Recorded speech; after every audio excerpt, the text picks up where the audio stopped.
The artist is the creator of beautiful things. To reveal art and conceal the artist is art's aim. The critic is he who can translate into another manner or a new material his impression of beautiful things. The highest, as the lowest, form of criticism is a mode of autobiography. Those who find ugly meanings in beautiful things are corrupt without being charming. This is a fault. Those who find beautiful meanings in beautiful things are the cultivated. For these there is hope. They are the elect to whom beautiful things mean only beauty. There is no such thing as a moral or an immoral book. Books are well written or badly written. That is all. The 19th century dislike of realism is the rage of Caliban seeing his own face in a glass. The 19th century dislike of romanticism is the rage of Caliban not seeing his own face in a glass. The moral life of man forms part of the subject matter of the artist, but the morality of art consists in the perfect use of an imperfect medium. No artist desires to prove anything. Even things that are true can be proved. No artist has ethical sympathies. An ethical sympathy in an artist is an unpardonable mannerism of style. No artist is ever morbid. The artist can express everything. Thought and language are to the artist instruments of an art. Vice and virtue are to the artist materials for an art. From the point of view of form, the type of all the arts is the art of the musician. From the point of view of feeling, the actor's craft is the type. All art is at once surface and symbol. Those who go beneath the surface do so at their peril. Those who read the symbol do so at their peril. It is the spectator, and not life, that art really mirrors. Diversity of opinion about a work of art shows that the work is new, complex, and vital. When critics disagree, the artist is in accord with himself. We can forgive a man for making a useful thing, as long as he does not admire it. The only excuse for making a useless thing is that one admires it intensely.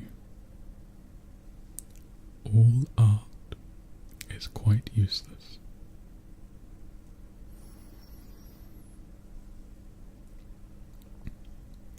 This is a reading of The Picture of Dorian Gray by Oscar Wilde.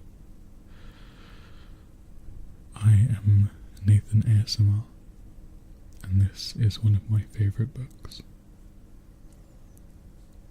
I am going to be reading it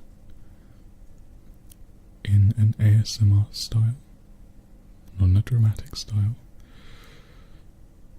If you truly want to experience the story, I suggest you pick up the book and read it for yourself. But if you want something interesting and thought-provoking while you relax, then I hope this is helpful for you.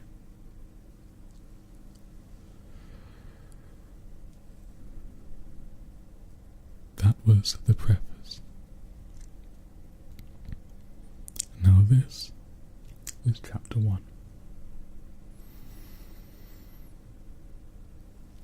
The studio was filled with the rich odour of roses, and when the light summer wind stirred amidst the trees of the garden, there came through the open door the heavy scent of the lilac, or the more delicate me of the pink flowering thorn. From the corner of the divan of Persian saddlebags on which he was lying, smoking, as was his custom, innumerable cigarettes, Lord Henry Wotton could just catch the gleam of the honey-sweet and honey-coloured blossoms of a laburnum, whose tremulous branches seemed hardly able to bear the burden of a beauty so flame-like as theirs, and now and then the fantastic shadows of birds in flight flitted across the long tussore silk curtains that were stretched in front of the huge window, producing a kind of momentary Japanese effect, and making him think of those pallid, jade-faced painters of Tokyo who, through the medium of an art that is necessarily immobile, seek to convey the sense of swiftness and motion. The sullen murmur of the bees shouldering their way through the long unmown grass, or circling with monotonous insistence round the dusty gilt horns of the straggling woodbine, seemed to make the stillness more oppressive. The dim roar of London was like the bourdon note of a distant organ. In the centre of the room, clamped to an upright easel, stood the full-length portrait of a young man of extraordinary personal beauty, and in front of it, some little distance away, was sitting the artist himself, Basil Hallward, whose sudden disappearance some years ago caused at the time such public excitement and gave rise to so many strange conjectures. As the painter looked at the gracious and comely form he had so skilfully mirrored in his art, a smile of pleasure passed across his face and seemed about to linger there. But he suddenly started up and, closing his eyes, placed his fingers upon the lids as though he sought to imprison within his brain some curious dream from which he feared he might awake. "It is your best work, Basil, the best thing you have ever done," said Lord Henry languidly. "You must certainly send it next year to the Grosvenor. The Academy is too large and too vulgar. When I have gone there, there have been either so many people that I have not been able to see the pictures, which was dreadful, or so many pictures that I have not been able to see the people, which was worse. The Grosvenor is really the only place." "I don't think I shall send it anywhere," he answered, tossing his head back in that odd way that used to make his friends laugh at him at Oxford. "No, I won't send it anywhere." Lord Henry elevated his eyebrows and looked at him in amazement through the thin blue wreaths of smoke that curled up in such fanciful holes from his heavy opium-tainted cigarette. "Not send it anywhere? My dear fellow, why? Have you any reason? What odd chaps you painters are. You do anything in the world to gain a reputation. As soon as you have one, you seem to want to throw it away. It is silly of you, for there is only one thing in the world worse than being talked about, and that is not being talked about at all. A portrait like this would set you far above all the young men in England, and make the old men quite jealous, if old men are ever capable of any emotion." I know you will laugh at me, he replied, but I really can't exhibit it. I have put too much of myself into it. Lord Henry stretched himself out on the divan and laughed. Yes, I knew you would, but it's quite true all the same. Too much of yourself into it. Upon my word, Basil, I didn't know you were so vain, and I really can't see any resemblance between you, with your rugged, strong face and your coal-black hair, and this young Adonis, who looks as if he was made out of ivory and rose leaves. Why, my dear Basil, he is a narcissus, and you, well, of course you have an intellectual expression and all that, but beauty, real beauty, ends where an intellectual expression begins.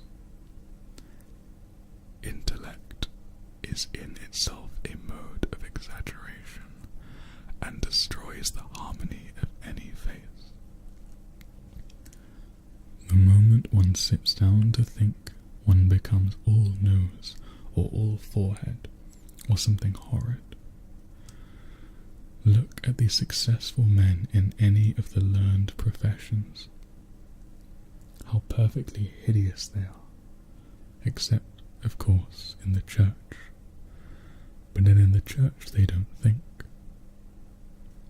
A bishop keeps on saying at the age of 80 what he was told to say when he was a boy of 18, and as a natural consequence he always looks absolutely delightful. Your mysterious young friend, whose name you have never told me, but whose picture really fascinates me, never thinks. I feel quite sure of that. He is some brainless, beautiful creature who should be always here in winter when we have no flowers to look at, and always here in summer when we want something to chill our intelligence. Don't flatter yourself, Basil. You are not in the least like him. You don't understand me, Harry, answered the artist. Of course I am not like him. I know that perfectly well. Indeed, I should be sorry to look like him. You shrug your shoulders? I am telling you the truth. There is a fatality about all physical and intellectual distinction, the sort of fatality that seems to dog through history the faltering steps of kings. It is better not to be different from one's fellows. The ugly and the stupid have the best of it in this world. They can sit at their ease and gape at the play. If they know nothing of victory, they are at least spared the knowledge of defeat. They live as we all should live, undisturbed, indifferent, and without disquiet. They neither bring their ruin upon others, nor ever receive it from alien hands. Your rank and wealth, Harry, my brains, such as they are, my art, whatever it may be worth, Dorian Gray's good looks, we shall all suffer for what the gods have given us. Suffer terribly. Dorian Gray, is that his name? Asked Lord Henry, walking across the studio towards Basil Hallward. Yes, that is his name. I didn't intend to tell it to you. But why not? Oh, I can't explain. When I like people immensely, I never tell their names to anyone. It is like surrendering a part of them. I have grown to love secrecy. It seems to be the one thing that can make modern life mysterious or marvellous to us. The commonest thing is delightful if one only hides it. When I leave town now, I never tell my people where I am going. If I did, I would lose all my pleasure. It is a silly habit, I dare say. but somehow it seems to bring a great deal of romance into one's life. I suppose you think me awfully foolish about it?" "Not at all," answered Lord Henry. "Not at all, my dear Basil. You seem to forget that I am married, and the one charm of marriage is that it makes a life of deception absolutely necessary for both parties. I never know where my wife is, and my wife never knows what I am doing. When we meet, we do meet occasionally when we dine out together or go down to the Duke's. We tell each other the most absurd stories with the most serious faces. My wife is very good at it, much better, in fact, than I am. She never gets confused over her dates, and I always do. But when she does find me out, she makes no row at all. I sometimes wish she would, but she merely laughs at me. I hate the way you talk about your married life, Harry," said Basil Hallward, strolling towards the door that led into the garden. "I believe that you are really a very good husband, but that you are thoroughly ashamed of your own virtues. You are an extraordinary fellow. You never say a moral thing, and you never do a wrong thing. Your cynicism is simply a pose. Being natural is simply a pose, and the most irritating pose I know," cried Lord Henry, laughing, and the two young men went out into the garden together and ensconced themselves on a long bamboo seat that stood in the shade of a tall laurel bush. The sunlight slipped over the polished leaves. In the grass, white daisies were tremulous. After a pause, Lord Henry pulled out his watch. "I am afraid I must be going, Basil," he murmured. "And before I go, I insist on your answering a question I put to you some time ago." "What is that?" said the painter, keeping his eyes fixed on the ground. "You know quite well." "I do not, Harry." "Well, I will tell you what it is. I want you to explain to me why you won't exhibit Dorian Gray's picture.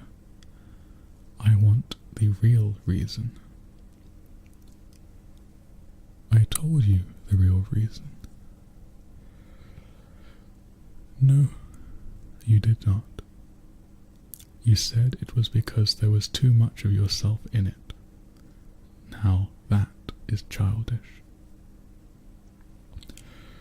"Harry," said Basil Hallward, looking him straight in the face, "every portrait that is painted with feeling is a portrait of the artist, not of the sitter.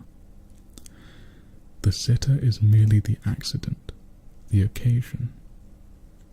It is not he who is revealed by the painter, it is rather the painter who, on the coloured canvas, reveals himself. The reason I will not exhibit this picture is that I am afraid that I have shown in it the secret of my own soul." Lord Henry laughed. "And what is that?" he asked. "I will tell you," said Hallward, but an expression of perplexity came over his face. "I am all expectation, Basil," continued his companion, glancing at him. "Oh, there is very little to tell, Harry," answered the painter, "and I am afraid you will hardly understand it. Perhaps you will hardly believe it." Lord Henry smiled, and, leaning down, plucked a pink-petalled daisy from the grass and examined it. I am quite sure I shall understand it, he replied, gazing intently at the little golden white feathered disc. And as for believing things, I can believe anything provided that it is quite incredible. The wind shook some blossoms from the trees, and the heavy lilac blooms, with their clustering stars, moved to and fro in the languid air. A grasshopper began to chirrup by the wall, and like a blue thread a long, thin dragonfly floated past on its brown gauze wings. Lord Henry felt as if he could hear Basil Hallward's heart beating, and wondered what was coming. "The story is simply this," said the painter after some time. 2 months ago I went to a crush at Lady Brandon's. You know we poor artists have to show ourselves in society from time to time, just to remind the public that we are not savages. With an evening coat and a white tie, as you told me once, anybody, even a stockbroker, can gain a reputation for being civilized. Well, after I had been in the room about 10 minutes, talking to huge overdressed dowagers and tedious academicians, I suddenly became conscious that someone was looking at me. I turned halfway round and saw Dorian Gray for the first time. When our eyes met, I felt that I was growing pale. A curious sensation of terror came over me. I knew that I had come face to face with someone whose mere personality was so fascinating that, if I allowed it to do so, I would absorb my very whole nature, my whole soul, my very art itself. I did not want any external influence in my life. You know yourself, Harry, how independent I am by nature. I have always been my own master, had at least always been so till I met Dorian Gray. Then, but I don't know how to explain it to you. Something seemed to tell me that I was on the verge of a terrible crisis in my life. I had a strange feeling that fate had in store for me exquisite joys and exquisite sorrows. I grew afraid and turned to quit the room. It was not conscience that made me do so. It was a sort of cowardice. I take no credit to myself for trying to escape.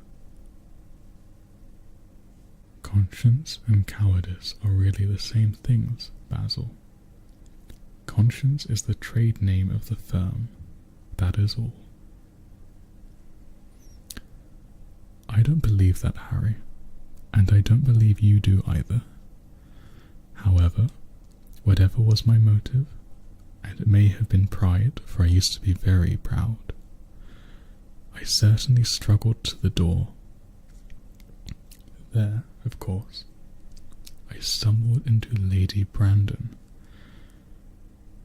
"You are not going to run away so soon, Mr. Hallward?" she screamed out. You know her curiously shrill voice. Yes, she is a peacock in everything but beauty, said Lord Henry, pulling the daisy to bits with his long, nervous fingers. I could not get rid of her. She brought me up to royalties and people with stars and garters, and elderly ladies with gigantic tiaras and parrot noses. She spoke of me as her dearest friend. I had only met her once before, but she took it into her head to leonize me. I believe some picture of mine had made a great success at the time, at least had been chatted about in the penny newspapers, which is the 19th century standard of immortality. Suddenly I found myself face to face with the young man whose personality had so strangely stirred me. We were quite close, almost touching. Our eyes met again. It was reckless of me, but I asked Lady Brandon to introduce me to him. Perhaps it was not so reckless after all. It was simply inevitable. We would have spoken to each other without any introduction. I am sure of that. Dorian told me so afterwards. He, too, felt that we were destined to know each other. And how did Lady Brandon describe this wonderful young man? Asked his companion. I know she goes in for giving a rapid précis of all her guests. I remember her bringing me to a truculent and red-faced old gentleman covered all over with orders and ribbons, and hissing into my ear in a tragic whisper which must have been perfectly audible to everybody in the room the most astounding details. I simply fled. I like to find out people for myself, but Lady Brandon treats her guests exactly as an auctioneer treats his goods. She either explains them entirely away or tells one everything about them except what one wants to know. Poor Lady Brandon. You are hard on her, Harry, said Hallward listlessly. My dear fellow, she tried to found Salon and only succeeded in opening a restaurant. How could I admire her? But tell me, what did she say about Mr. Dorian Gray? Oh, something like, charming boy, poor dear mother and I absolutely inseparable. Quite forget what he does. Afraid he doesn't do anything. Oh yes, plays the piano. Or is it the violin, dear Mr. Gray? Neither of us could help laughing, and we became friends at once. Laughter is not at all a bad beginning for a friendship, and it is far the best ending for one, said the young lord, plucking another daisy. Hallward shook his head. You don't understand what friendship is, Harry, he murmured. Or what enmity is, for that matter. You like everyone. That is to say, you are indifferent to everyone. How horribly unjust of you, cried Lord Henry, tilting his hat back and looking up at the little clouds that, like ravelled skeins of glossy white silk, were drifting across the hollowed turquoise of the summer sky. Yes, horribly unjust of you. I make a great difference between people. I choose my friends for their good looks, my acquaintances for their good characters, and my enemies for their good intellects. A man cannot be too careful in the choice of his enemies. I have not got one who is a fool. They are all men of some intellectual power, and consequently they all appreciate me. Is that very vain of me? I think it is rather vain. I should think it was, Harry, but according to your category I must be merely an acquaintance. My dear old Basil, you are much more than an acquaintance. and much less than a friend. A sort of brother, I suppose. Oh, brothers? I don't care for brothers. My elder brother won't die, and my younger brothers seem never to do anything else. Harry, exclaimed Hallward, frowning.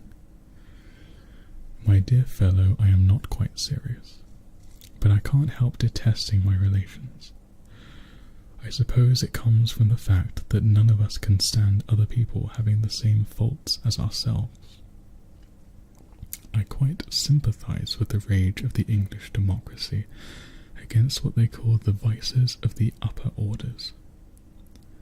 The masses feel that drunkenness, stupidity, and immorality should be their own special property, and that if any one of us makes an ass of themselves, he is poaching on their preserves. When poor Southwark got into the divorce court, their indignation was quite magnificent.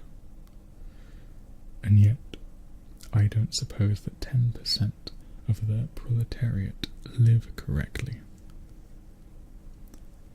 I don't agree with a single word that you have said, and what is more, Harry, I feel sure you don't either. Lord Henry stroked his pointed brown beard and tapped the toe of his patent leather boot with a tasselled ebony cane. How English you are, Basil. That is the second time you have made that observation. If one puts forward an idea to a true Englishman, always a rash thing to do, he never dreams of considering whether the idea is right or wrong. The only thing he considers of any importance is whether one believes it oneself. Now, the value of an idea has nothing whatsoever to do with the sincerity of the man who expresses it. Indeed, the probabilities are that the more insincere the man is, the more purely intellectual will the idea be, as in that case it will not be coloured by either his wants, his desires, or his prejudices. However, I don't propose to discuss politics, sociology, or metaphysics with you. I like persons better than principles, and I like persons with no principles better than anything else in the world. Tell me more about Mr. Dorian Gray. How often do you see him? Every day. I couldn't be happier if I didn't see him every day. He is absolutely necessary to me. How extraordinary. I thought you would never care for anything but your art. He is all my art to me now, said the painter gravely. I sometimes think, Harry, that there are only two eras of any importance in the world's history. The first is the appearance of a new medium for art, and the second is the appearance of a new personality for art also. What the invention of oil painting was to the Venetians, the face of Antonius was to late Greek sculpture, and the face of Dorian Gray will someday be to me. It is not merely that I paint from him, draw from him, sketch from him. Of course I have done all that, but he is much more to me than a model or a sitter. I won't tell you that I am dissatisfied with what I have done of him, or that his beauty is such that art cannot express it. There is nothing that art cannot express, and I know that the work I have done since I met Dorian Gray is good work, is the best work of my life. But in some curious way, I wonder will you understand me? His personality has suggested to me an entirely new manner in art, an entirely new mode of style. I see things differently. I think of them differently. I can now recreate life in a way that was hidden from me before. A dream of form in days of thought. Who is it who says that? I forget. But it is what Dorian Gray has been to me. The merely visible presence of this lad, for he seems to me little more than a lad, though he is really over 20. His merely visible presence. I wonder, can you realize all that that means? Unconsciously, he defines for me the lines of a fresh school. A school that is to have in it all the passion of the romantic spirit, all the perfection of the spirit that is Greek, the harmony of soul and body. How much that is. We in our madness have separated the two, and have invented a realism that is vulgar, an ideality that is void. Harry, if only you knew what Dorian Gray is to me. You remember that landscape of mine, for which I knew offered me such a huge price, for which I would not part with? It is one of the best things I have ever done. And why is it so? Because, while I was painting it, Dorian Gray sat beside me. Some subtle influence passed from him to me, and for the first time in my life I saw in the plain woodland the wonder I had always looked for and always missed. Basil, this is extraordinary. I must see Dorian Gray. Hallward got up from the seat and walked up and down the garden. After some time, he came back. Harry, he said, Dorian Gray is to me simply a motive in art. You might see nothing in him. I see everything in him. He is never more present in my work than when no image of him is there. He is a suggestion, as I have said, of a new manner. I find him in the curves of certain lines, in the loveliness and subtleties of certain colours. That is all. Then why won't you exhibit his portrait? Asked Lord Henry.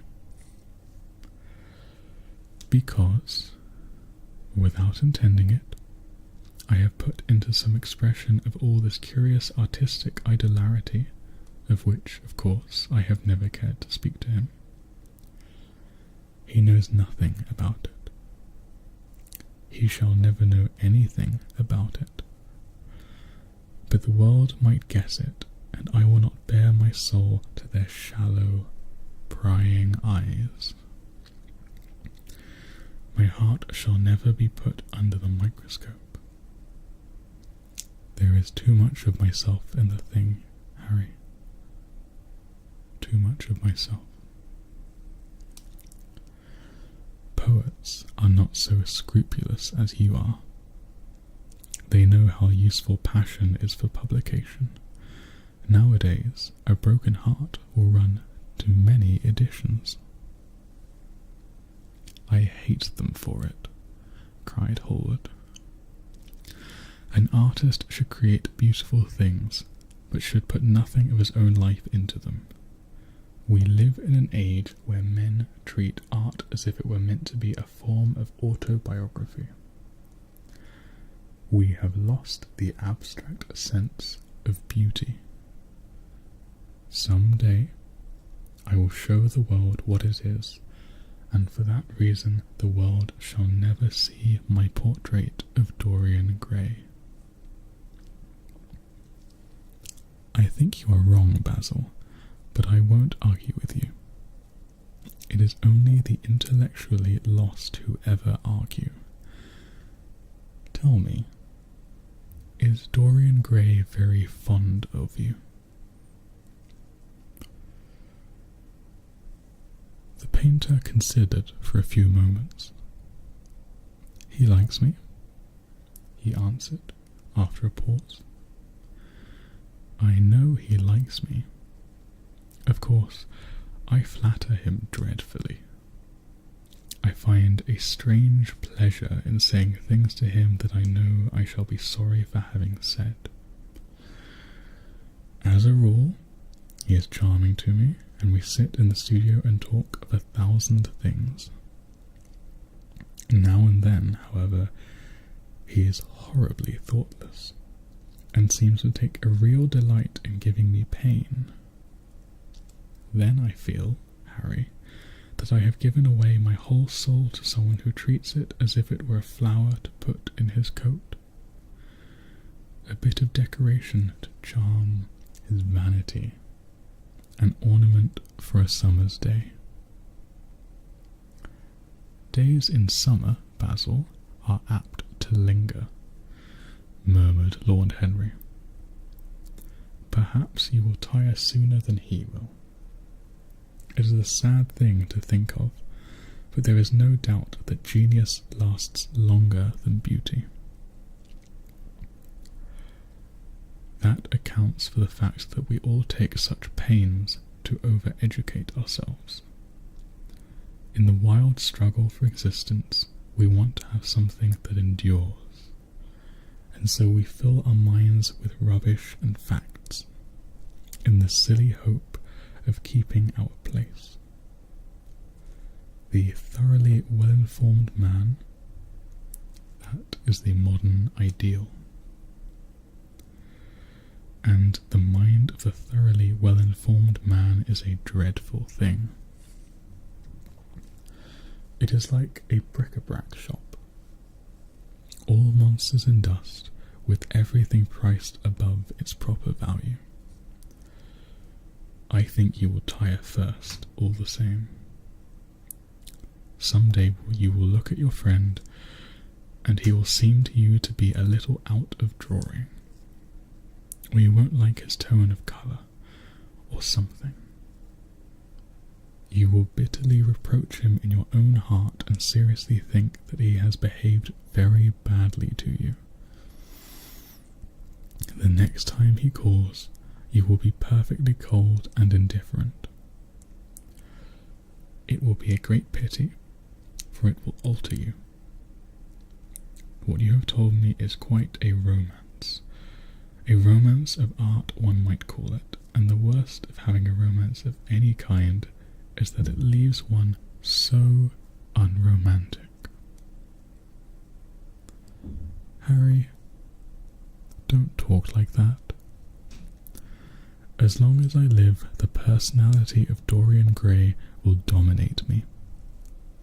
You can't feel what I feel. You change too often. Ah, my dear Basil, that is exactly why I can feel it. Those who are faithful know only the trivial side of love. It is the faithless who know love's tragedies. And Lord Henry struck a light on a dainty silver case and began to smoke a cigarette with a self-conscious and satisfied air, as if he had summed up the world in a phrase. There was a rustling of chirruping sparrows in the green lacquer leaves of the ivy, and the blue, cloudless shadows chased themselves across the grass like swallows. How pleasant it was in the garden, and how delightful other people's emotions were, much more delightful than their ideas, it seemed to him. One's own soul and the passions of one's friends, those were the fascinating things in life. He pictured to himself with silent amusement the tedious luncheon that he had missed by staying so long with Basil Hallward. Had he gone to his aunt's, he would have been sure to have met Lord Goodbody there, and the whole conversation would have been about the feeding of the poor and the necessity for model lodging-houses. Each class would have preached the importance of those virtues, for whose exercise there was no necessity in their own lives. The rich would have spoken on the value of thrift, and the idle grown eloquent over the dignity of labour. It was charming to have escaped all that. As he thought of his aunt, an idea seemed to strike him. He turned to Hallward and said, "My dear fellow, I have just remembered." "Remembered what, Harry?" "Where I heard the name of Dorian Gray." "Where was it?" asked Hallward, with a slight frown. "Don't look so angry, Basil. It was at my aunt, Lady Agatha's. She told me she had discovered a wonderful young man who was going to help her in the East End, and that his name was Dorian Gray. I am bound to state that she never told me he was good-looking. Women have no appreciation of good looks. At least, good women have not. She said that he was very earnest and had a beautiful nature. I at once pictured to myself a creature with spectacles and lank hair, horribly freckled and tramping about on huge feet. I wish I had known it was your friend. I am very glad you didn't, Harry." "Why?"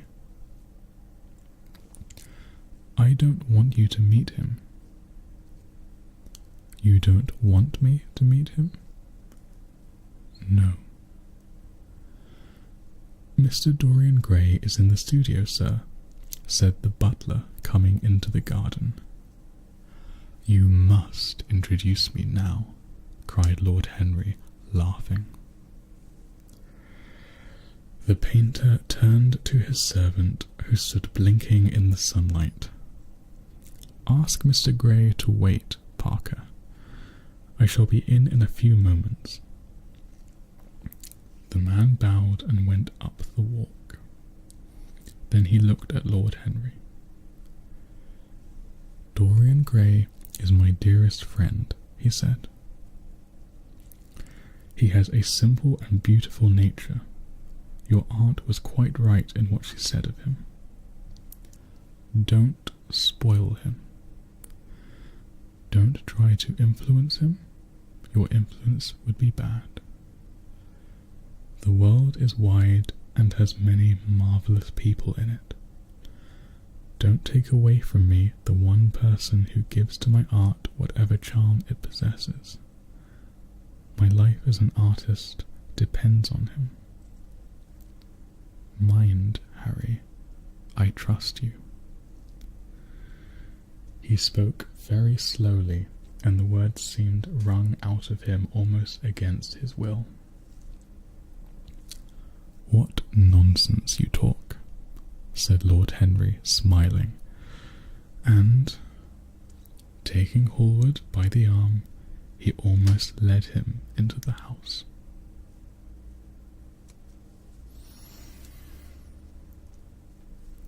And that was chapter 1. I hope that wasn't too long for you. I will put up chapter 2 shortly, but until then, thank you very much for listening, and